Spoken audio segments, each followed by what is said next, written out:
Welcome back to round 7 of the Pauper Challenge. This is Methodical playing Boros Monarch. And this game, our opening hand, we're on the play with a one-lander, so it's a little risky, but we do have 4 things we can play. 5 if you include the Glint Hawk bouncing the clue from the Thraben Spectre. So while it's not the greatest hand, I do keep it. There's been a lot of Stomp I've been playing against and Goblins, so I like the idea of having a lot of removal to kill any creatures they play early. It's probably a little bit of a bias from the previous rounds I've been having this tournament. And then I find out I'm playing Affinity, and this deck has a really bad game 1 against Affinity. Like, Galvanic Blast is one of the best cards I have, as long as I can get 3 artifacts down and be able to kill some of his 4/4s, but any reasonable hand of Affinity is going to give this hand a hard time. Especially when I'm not drawing lands. Playing the Gear Seeker Serpent is not good for me. I'm basically trying to find some way of lining up blocks and multiple burn spells that would allow me to kill it. It's just not looking too good. It's really hard for this deck to deal with that card without a journey. I'm just kind of hoping that he doesn't play too many threats here. I'm going to take my beats, but he then plays 2 4/4s, and I'm feeling not too good about it. I do kill one of his 4/4s, the Mere Enforcer, because the artifacts are more important. I could have tried to block with the Thraben Spectre on one of the 4/4s and the Glint Hawk on the Serpent, and Lightning Bolt's the one that Thraben blocked, and blast the Serpent, but I chose just to kill the Mere Enforcer now, and I'm going to try and block the Enforcer, or the Carapace Forger, and use the Bolt on it to kill it. I am a little concerned for the card that's coming up right now, which is the Temur Battle Rage. He does have it, so basically I have lost this game. I needed to be able to trade and kill that card. Now I'm in chump block mode and looking to kill the Forager, but he's got the extra land to make his Serpent unblockable. So very quick game 1. I did keep a risky hand and I did get punished for that. So we'll jump into game 2. Sideboarding, it does get a lot better. Let's just make this brighten up. Doesn't look like it wants to, so yeah. In this matchup, we've of course got the Gorilla Shamans, which are great. That is, I've been tempted to go up to 3. I have taken out the Ancient Grudges that a lot of these decks play. I don't feel like it's necessary. In my experience, the Gorilla Shamans plus the Prismatic Strands is usually good enough, and I'll sometimes bring in some number of Standard Bearers to protect against Temur Battle Rages, Flings, and the like. So we bring in basically 5 cards, the 2 Shamans, Strands, and 1 Bearer. We also have the option to bring in some Pyroblast, but in general I don't against the Serpents. We can also bring in the Circle Protection Red, but in this game I don't. So we bring out the Sentinels. They're generally bad here just because any 4/4s are just going to start crunching us, and if they ever get the Monarch, it goes downhill really quick. We also take out 1 Prism and 1 land. It's a little risky taking out the land, but because we are lowering our curve and taking out some of our 4-drops, I don't mind doing that. So we will go ahead. This is another 1-lander.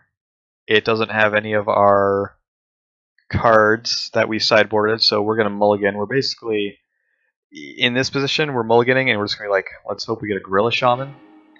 We don't get a Gorilla Shaman, but this is a reasonable hand. We've got 3 lands. We've got a Galvanic Blast, which will allow us to kill a 4/4 at some point.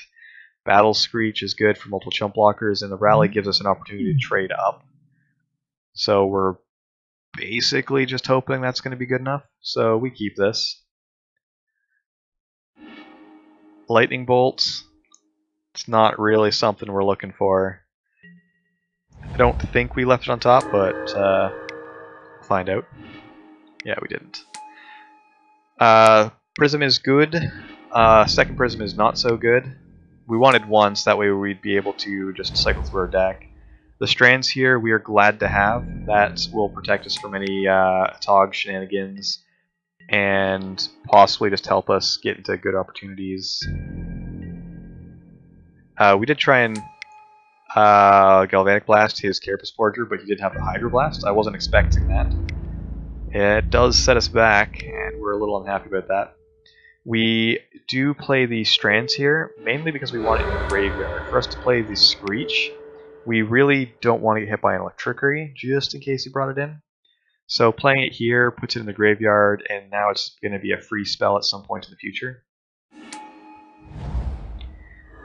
We get our birds online. We'd really like to draw another white creature to be able to flash back, so we don't block anything here. Fortunately, we don't draw a creature to combo with it. So we attack with one, we're holding one back in case we need strands. We're basically looking to bolt the Frogmite and just take our beats, because we really need to draw a white creature. And if we don't, we're kind of not looking too good. We don't draw a creature. We do have 6 mana here, so now our game plan is to rally the peasants. So that way our 2 birds can share with 2 of their creatures. And currently I'm looking to save my birds, that way I can flash back the Battle Screech. So I'm looking to block his 2 forgers, cast the Battle Screech or the rally twice, and basically trade. I'm not sure if the replay is going to show it, but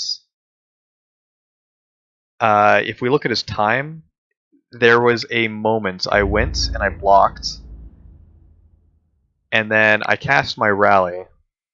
I flashed back the rally, and he paused here. It was just a moment.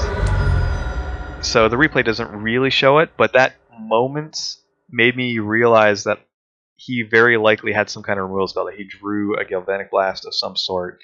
So I ended up not casting the strands because I didn't want to lose one of my birds and leave him with a 4/4. So I just let it happen, take the 4 damage since I knew I wasn't going to die to Galvanic Blast. Of course, this is extremely risky because now I need to draw a creature to basically carry on with this game since I'm assuming he has a Galvanic Blast at this point. But I felt like that was my best opportunity to win. Thankfully, I do draw a creature that will start getting me back online, and then I drew a Sen's Enlistment. So at this point, I'm getting very lucky. There's the Galvanic Blast that I was pretty sure he had. And he killed my Thraben Inspector so that way I couldn't flash back the Battle Screech. So basically, I played to my outs, and things worked out as best as they could. If I had thought he had this ahead of time, I definitely would have wanted to block one of the Carapace Forgers and the Enforcer, because I'm very scared about him having an artifact. At this point, if he draws a Team or Battle Rage at any point, I am dead, since the Strands does not work against the Enforcer.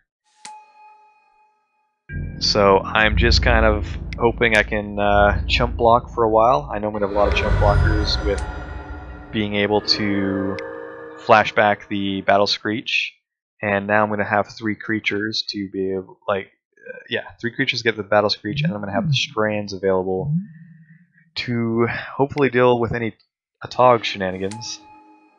Although I am going to have a moment of downtime with the double chump, so if he's got Flingatog, yeah, it sucks for me. Thankfully, he doesn't have Flingatog, although he continues to play 4/4s. I'm able to kill one of them since I have 1 damage on it. And I just keep going on the chump block plan by drawing lands. I'm not feeling too great about it. I considered going for a quadruple block, but that means I need to draw something relevant to continue chump blocking. I decided to go on the longer chump blocking plan and hope to draw some sort of removal. Thankfully, I drew the Gorilla Shaman. While it's not the best here, it does allow me to shoot down a lot of his lands and take out a lot of his plays going forward. So I just kind of go on machine gunning his lands. I'm now feeling a lot less concerned about Battle Rage because he'd have to leave a creature back to have 2 mana. He now has a Shaman of his own, so it sucks, you know. Mine had a lot more value, so, you know, me losing a land, I'm not too upset about it. I did manage to draw a Journey. I am very happy about that. And I continue to blow up his things. Him attacking with just the Atog makes me want to get him to continue sacking his artifacts, and I'm willing to cash in the Prismatic Strands to do so. The reason why I'm doing that is I know I'm going to be blowing up his drum next turn, and I just want to get him on as few artifacts as possible. I wasn't worried about any fling there, since he only had 1 mana available. Or he did have 2 mana available, so technically it was a bit risky, but, you know. I'm still drawing pretty well by drawing cards that continue to cantrip, and I'm able to take out a second mana source. Now he has just 1 mana, he draws a second one, but right here, him attacking with all 3 creatures makes me think that he has a Galvanic Blast, especially since he played his land. He now has 3 artifacts. So, after a bit of thinking, I realize I really do need to block with all 3. I just have to play around Galvanic Blast at all cost. I do have a redraw. So at this point, the option is, do I want to just chump block the Atog and eat the Shaman, or do I want to force him to sack an artifact, trade, and block? Looking back, I think the better play would have been to chump the Atog and the Forager and eat the Shaman, because then I would just need 1 creature. But in the game, since I had a clue and any land gives me 2 blockers, I went with the riskier line of making him sack an additional artifact because I really want him to be off his colors or to be down on lands. So I play the riskier route, putting the Thraben Spectre in front of the Atog, forcing him to sack an artifact. He wanted to get the value out of the Galvanic Blast, so he threw that at my face, putting me down to 1, so I was correct to play around it. But now he is on 1 land, although he does have any color. I drew a Thraben Spectre, which is pretty great, because that gives me a creature and the ability to redraw. I draw a land here. I want to save this land for the Sen's Enlistment, and I've got a Vial to stop one of his creatures from attacking. So basically I'm going to be able to stop his Carapace Forager and then jump in front of the Tog. If he wants to kill it, he has to sack another artifact, which I am great with. So we play it out as I predicted. He sacks his color fixing.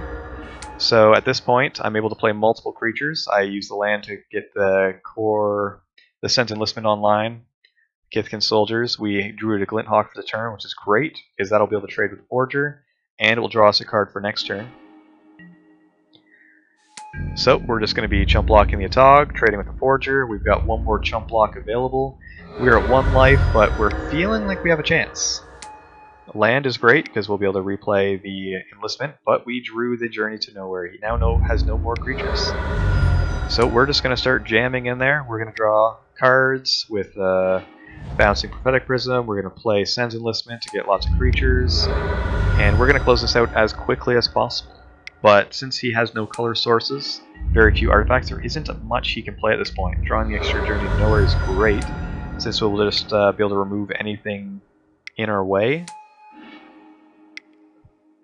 including a Frogmite. I just want nothing on the board, and I want to try and kill him. In the air, we've got 6 damage, so since he's got nothing, and he doesn't have a way of casting a burn spell if he had one, we barely managed to squeak out game 2. I feel like there was a couple pivotal turns there that could have gone either way, and we needed to fade a couple draw steps with him not having a team of Battle Rage, and we just managed to make it. Feel free to let me know in the comment section below about the turn where I put the Thraben Spectre in front of the Atog instead of the Gorilla Shaman. Let me know which play you would have made. We're going to go on to game 3. And at this point, I'm just feeling pretty tense. I know if I win this, I'm going to make top 8. And if I lose this, I have a chance for top 8 if the breakers go my way, but it's not really guaranteed, so I would like to win it. Let's see, do we make any changes to the sideboard? We did. This time we decided to bring in the Circle of Protection, and we brought out the Standard Bearer. Just because I'm starting to feel like it's a bit more playing around the Atog, and if we can just blank all of his Atogs for the rest of the game, or his ability to burn us, it's probably a bit better than having like a Standard Bearer, so decided to try this out. We get our opening hand. It does not have any white mana, but having a Gorilla Shaman to play somewhere early in the game sounds great. Also being able to, like, we know has his Gorilla Shamans in, so not having any artifact lands is also great for us. Galvanic Blast for an early play, Journey to Nowhere for an Atog or a 4/4. It's looking good, so we definitely keep this one. We would like to draw a white source, Prophetic Prism would be ideal, but we've got a couple turns for that. We managed to draw the Boros Garrison, so we've got our white mana online. And he does have the Gorilla Shaman, so we use the Bolt here instead of the Galvanic Blast, because even though we have no artifacts right now, we're kind of hoping at some point this will be able to kill a 4/4. This can trade for a 4/4 with like a block, but we'd rather not go that route. And we just want to get this off the field as early as possible, since he's got a Springleaf Drum. We don't want to have the extra mana available for him. He does play the Atog, but we're not too worried. We've got our Journey ready for that. Does mean we continue to delay our Shaman. We would like to take out all his lands, but, you know, sometimes you gotta wait. He continues to play out a bunch of artifacts, but now it's just a Frogmite, so we're not too concerned about that. We will happily get our Gorilla Shaman online and start killing his lands. We let him float his mana, and then we just kind of go past it. He does have a Galvanic Blast, which he uses, but we did manage to kill 3 of his lands, so it's pretty good for us.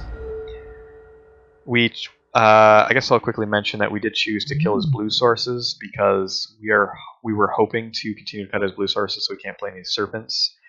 We also took out his red because Atogs, Galvanic Blast and such, but since he has a lot of fixing, it doesn't really matter which lands we took out. Yep, we're just going to continue to play artifacts, bounce artifacts, draw cards. We've got lots of removal, although the Atog here is a little concerning, so we have to start doing the math. What will kill us? And so now we do want to have vials on hand to prevent Atog from killing us, so we're going to want to use those. We also now have 3 artifacts, so we can start using these Galvanic Blasts to kill 4/4s. That is great. And the Sen's Enlistment will hopefully come in handy at some point for, you know, chump blocks or whatever. We're also quite ahead on time, so we're also playing basically the not die plan. Since we don't really have many ways of winning in our hand currently, as long as we continue living, he's basically on the clock. So we go with our plan, we kill his 4/4. We're going to just use the Alchemist Vial on his Atog. If he attacks the Frogmite, we will block, but he doesn't let us. So we take our 2 damage, changed our mind, went with the Galvanic Blast. Now with the Lightning Bolt, we're going to get rid of the Frogmites, and we're going to play a Sen's Enlistment, and going to be using another Alchemist Vial. Very well, at this point, since we have 18 life, 2, 4, 6, 8, 9, we played the Radiant Fountain there because basically, even if he has Team or Battle Rage, he would only be able to hit us for 18. With a block, it would be 17, and you'd have to stack his entire board. So it's looking pretty good. It's looking pretty good. We don't even have to crack Vial now. He taps it. I feel like he, if anyone from the Affinity side is playing or looking at this position, he should have gone to combat because there was a chance I would have cracked my vial on that, and he should have played the Mirror Enforcer second main phase, but that's just nitpicking. The Circle of Protection is amazing. This is kind of why we put it in for Game 3. We're just looking to shut down this Atog and never have to worry about it again. And we've got lands to discard for our Sen's Enlistment, so we're just going to kind of grind out value. The only downside is we only have one white source, so, you know, gotta wait. But that's fine. We're basically choosing to chump block since we know have the Sen's Enlistments. We're kind of playing the clock game. Until we can remove this Enforcer, we don't want to go below 18.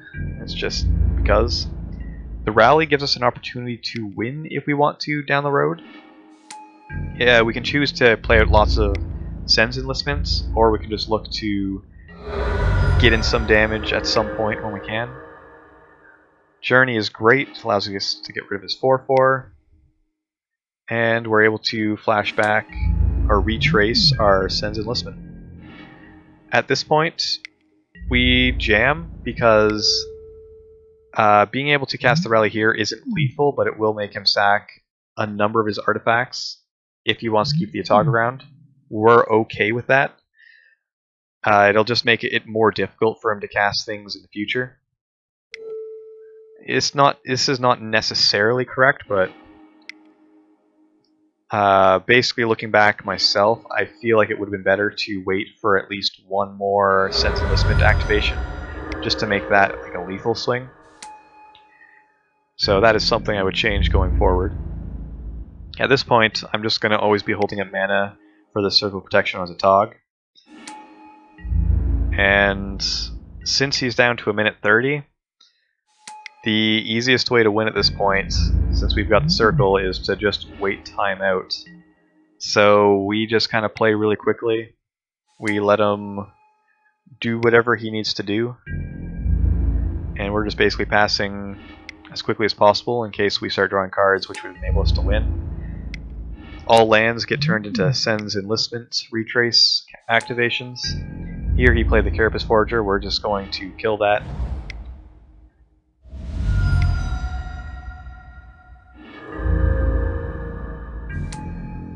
And yeah, we just keep, like now that we have all these bird tokens, we're going to be able to start jamming in, and that's our way of winning, except he does play an Electric, so, you know, there goes our win condition from damage. He attacks with this, but I was kind of seeing if he was going to sacrifice artifacts before activating Circle of Protection. He didn't, so, you know, took 2 damage. And at this point, I'm just kind of waiting to see what he gets, because if I play too many cards, I don't really have an easy way of winning here. Even if I attack, I'm only getting through 3 damage and I'm losing 2 guys. With like a Galvanic Blast, it might have been possible. So here I'm able to get in some damage, bolt him, and now I'm going to win next turn.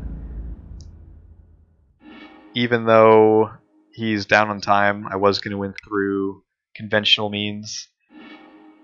He does show me that he had the Teamer's Battle Rage, he had Galvanic Blast. Yep, and we win.